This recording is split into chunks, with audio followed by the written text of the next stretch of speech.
Hello बच्चों, अब हम पढ़ेंगे रिकर्सिव फंक्शन के बारे में। फंक्शन का रिकर्सन क्या होता है। तो रिकर्सन का सीधा मतलब होता है कि यदि कोई फंक्शन बार बार कॉल होता रहे, यदि कोई फंक्शन बार बार कॉल होता रहे तो ये कहलाता है रिकर्सिव फंक्शन। फॉर एग्जांपल, यदि हम 10 में 3 से डिवाइड करेंगे तो हमारा आंसर आएगा 3.3333 अप टू इनफाइनाइट। तो ये जो 3 है बार बार डिवाइड होता चलेगा।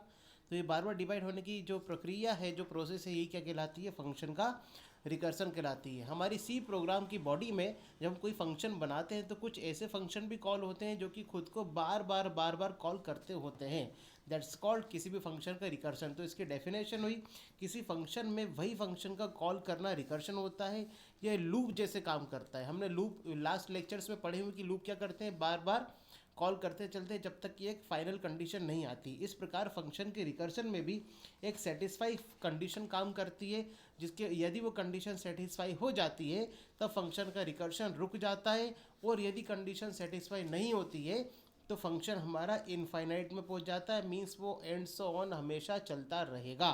ये कहलाता है फंक्शन का रिकर्शन। अब फंक्शन के जो रिकर्शन है के कुछ टाइप होते हैं। ये 6 प्रकार के होते हैं, 6 टाइप के होते हैं। जैसे कि first one is linear, tail, binary recursion, exponential recursion, mutual recursion और नेस्टेड रिकर्शन, जो कि बहुत ही ईजी है।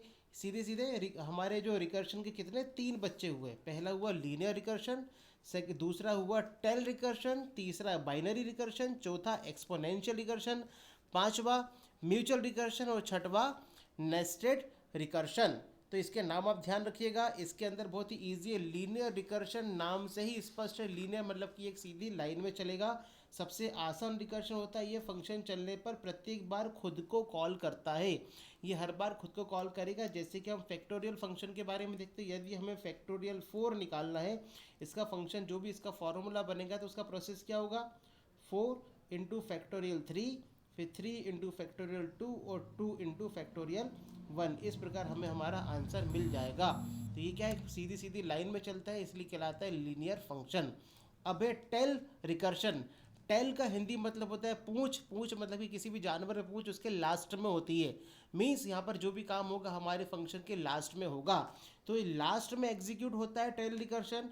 ये एक इटरेटिव फंक्शन में होता है। हमने इटरेटिव फंक्शन भी देखे हुए कि यहाँ पर जो भी एग्जीक्यूशन होगा उसमें इक्वेशन नंबर 2 हो जाती है। फिर सेकंड से दूसरा एग्जीक्यूशन चालू होता है, वो इक्वेशन नंबर 2 होती है, एंड सो ऑन चलती जाती है। अब टेल रिकर्शन में क्या होगा कि जो भी हमारे फंक्शन की लास्ट वैल्यू होती है उसको, जो भी प्रोसेस के बाद लास्ट वैल्यू निकलती है उसको किसी भी दूसरे फॉर्मूला में पुट कर दिया जाता है। तो लास्ट वैल्यू क्या होगी, हमारे किसी दूसरे फंक्शन के लिए फर्स्ट वैल्यू का काम करेगी। इसलिए ये क्या कहलाएगी, टेल रिकर्शन कहलाएगा। अब third one is binary recursion. Binary मतलब कि 2, नाम से स्पष्ट है। मीन्स जहां पर कोई फंक्शन 2 या 2 से ज़्यादा बार कॉल करे, कम से कम 2 बार खुद को रिकर्सिव कॉल करे, ये क्या कहलाएगा, बाइनरी रिकर्शन कहलाएगा। मीन्स कि ये कोई बॉडी है फंक्शन की और यहाँ पर फंक्शन का रिकर्शन हो रहा है और 2 से ज़्यादा बार वो रिकर्शन हो गया। क्योंकि ये कंडीशन बहुत ही वर्स्ट कंडीशन होती है, क्योंकि अगर कोई किसी फंक्शन की बॉडी में 2 से ज़्यादा बार रिकर्सिव कॉल होगा तो इससे हमारी मेमोरी का वेटेज बढ़ जाएगा और गार्बेज वैल्यू मिलना चालू होगी। हो इसमें मैक्सिमम केसेस में जो हमारी वैल्यू वो इनफाइनाइट तक पहुँच जाती है। तो ये क्या कहलाएगा, बाइनरी रिकर्शन कहलाएगा। Next one is exponential recursion.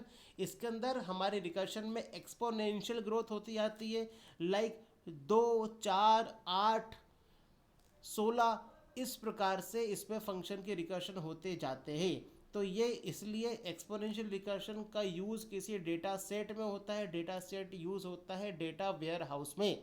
तो जहाँ पर बहुत ह्यूज अमाउंट ऑफ डेटा है, हमें उसको एक्सेस करना है, तो यहाँ पर एक्सपोनेंशियल रिकर्सिव फंक्शन का यूज़ होता है, जो 2-4 गुना बार बार किसी फंक्शन को कॉल करता है। क्योंकि इसके लिए हमें ज़्यादा से ज़्यादा मेमोरी की भी ज़रूरत होती है और ज़्यादा से ज़्यादा डेटा की ज़रूरत होती है, जिससे कि एक से ज़्यादा रिजल्ट हमको मिलते हैं। इसलिए इसका फॉर्मूला है a की power n। Next one is mutual recursion. Mutual का मतलब क्या होता है, आपस में। तो जब 2 फंक्शन मिलकर तीसरे फंक्शन को कॉल करे और तीसरा फंक्शन भी पहले फंक्शन को कॉल करने लगे, तो ये क्या कहलाएगा, म्यूचुअल रिकर्शन कहलाएगा। यहाँ पर कोई ए फंक्शन है, ए फंक्शन बी को कॉल कर रहा है, बी सी को कॉल कर रहा है, और सी जब ए और बी मिलकर मीन्स जब ये सी को कॉल होगा तो इसमें ए की भी भागीदारी होगी और बी की भी भागीदारी होगी, और जब ये सी फंक्शन भी ए को कॉल कर दे तो ये एक सर्कल का निर्माण करे, सर्कल को बनाए, तो ये क्या कहलाएगा, म्यूचुअल रिकर्शन कहलाएगा। Next one is nested recursion function. तो नेस्टेड के नाम से स्पष्ट है, जो कि किसी फंक्शन के अंदर फंक्शन, तो ये क्या कहलाएगा, नेस्टेड फंक्शन कहलाएगा। तो जब किसी फंक्शन के अंदर रिकर्सिव कॉल हो रहा है, उसके अंदर कोई फंक्शन बना है, उसके अंदर भी कोई रिकर्सिव कॉल हो रहा है, और उसके अंदर एक और फंक्शन बना है, एंड सो ऑन चलते चले जाएंगे, रिकर्सिव कॉल होते चले जाएगा, तो ये क्या कहलाएगा, नेस्टेड रिकर्सिव फंक्शन कहलाएगा। इससे भी मेमोरी का वेटेज बहुत ज़्यादा बढ़ जाता है। ये बहुत ही टिपिकल कंडीशन में नेस्टेड रिकर्शन का यूज़ होता है।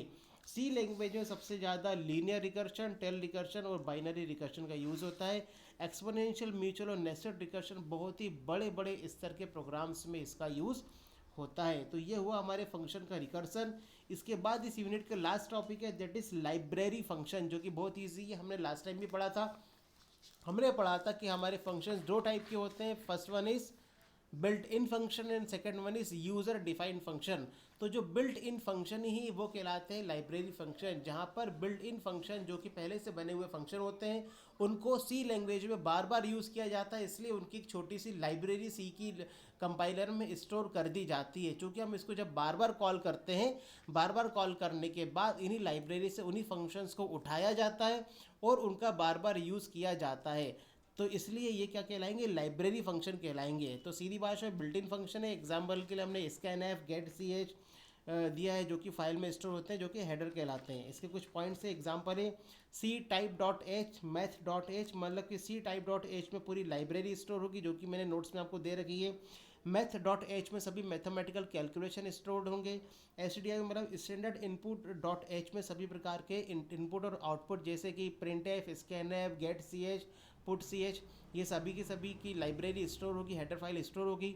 और next one is string dot h means इसमें जो भी स्टैंडर्ड स्ट्रिंग है हमारी प्रोग्रामिंग में यूज़ होने वाली वो स्टोर होगी। टाइम डॉट एच में जितने भी टाइम से रिलेटेड वैल्यू है, मिनट, सेकेंड्स, आवर्स वगैरह, ये सभी इसमें स्टोर होंगे। तो इसकी प्रॉपर्टीज़ क्या है, ये इनबिल्ट फंक्शन होते हैं जिन्हें लाइब्रेरी में ग्रुप किया जाता है। ऐसे फंक्शन जिनको एक लाइब्रेरी में ग्रुप कर दिया, जो कि यूज़र को बार बार आसानी से उसे एक्सेस कर सके, तो ये लाइब्रेरी फंक्शन होंगे। हर लाइब्रेरी फंक्शन का अपना अलग काम होता है, जैसे कि हमने टाइम डॉट एच देखा, तो उसमें सभी टाइम से रिलेटेड वैल्यू स्टोर होगी। मैथ डॉट एच में सभी प्रकार के मैथमेटिकल फार्मूलाज स्टोर होंगे। आउटपुट के लिए अपना कोड लिखने के बजाय इनका यूज़ करता है। यूज़र बार बार अपना कोड नहीं लिखेगा, बार बार लाइब्रेरी फंक्शन का यूज़ करके हमारे प्रोग्राम की टाइमिंग को और स्पेस को बचाएगा। ये प्रोग्राम्स द्वारा बने होते, ये प्रोग्रामर्स के द्वारा बने होते हैं और कंपाइलर इनको सपोर्ट करता है। हमेशा जो बिल्ट इन फंक्शन है वो प्रोग्रामर्स ही बनाते हैं, हम इसे नहीं बना सकते, उसके लिए एक्स्ट्रा स्टडीज़ की ज़रूरत होती है और कंपाइलर इनको सपोर्ट करता है।